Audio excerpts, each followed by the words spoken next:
ఆనంద ఫ్యామిలీ మొత్తం హాల్లో సంతోషంగా మాట్లాడుకుంటూ కూర్చోగా అప్పుడే అక్కడికి వచ్చిన దామిని మీ అందరితో నేను ఒక విషయం చెప్పాలి అని అనగానే ఆనంద సంతోషంగా ఏంటమ్మా అని అడుగుతుంది. అప్పుడు దామిని నేను సుందరాన్ని పెళ్లి చేసుకుంటాను అని నిజం బయట పెట్టేస్తుంది. దాంతో అందరూ షాక్ అవుతారు. బాధగా ఆనంద వాడు ఎటువంటి వాడో తెలిసి కూడా నువ్వు వాణ్ణి పెళ్లి చేసుకోవడం ఏంటమ్మా అని ఆనంద అడుగుతూ ఉండగా నిజం దాచలేక సుందరాన్ని పెళ్లి చేసుకోవడానికి ఉన్న సిచ్యువేషన్ని ఎక్స్ప్లెయిన్ చేస్తూ నేను ప్రెగ్నెంట్ని అనేస్తుంది దామిని. దాంతో ఆనంద, లీలావతి, శరణ్య, దర్శన్, రోహిత్ అందరూ షాక్ అవుతారు. నాకు ఇప్పుడు సుందరం తప్ప మరొక ఆప్షన్ లేదు అని దామిని చెప్పగానే కళ్ళలో నీళ్లతో కోపంతో ఊగిపోతున్న లీలావతి ఈరోజు నువ్వు చేసిన చెండాలం ఇదా అని అంటూ దామిని చెంపలు వాయగొడుతుంది.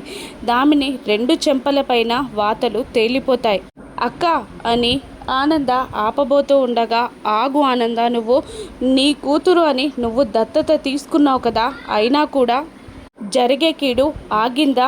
ఈరోజు ఈ ఇంటికి కీడు జరిగింది కదా, ఇక ఈ ఇంట్లో ఇది ఉండడానికి వీల్లేదు అని అంటుండగా అక్క అని అంటుంది ఆనంద.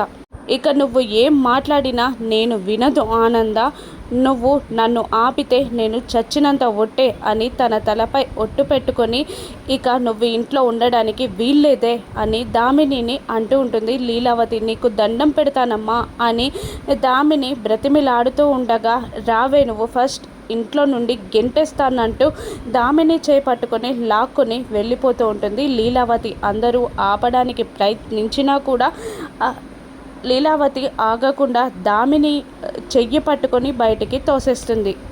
దామిని బయటికి వెళ్ళి వాకిట్లో పడిపోతుంది. ఇప్పుడు దామిని పరిస్థితి ఏంటి? దామినికి ఆనంద, శరణ్య ఎలా అండగా ఉంటారో, సుందరానికి ఎలా బుద్ధి చెప్తారో రాను ఎపిసోడ్స్లో చూద్దాం. Thank you for watching.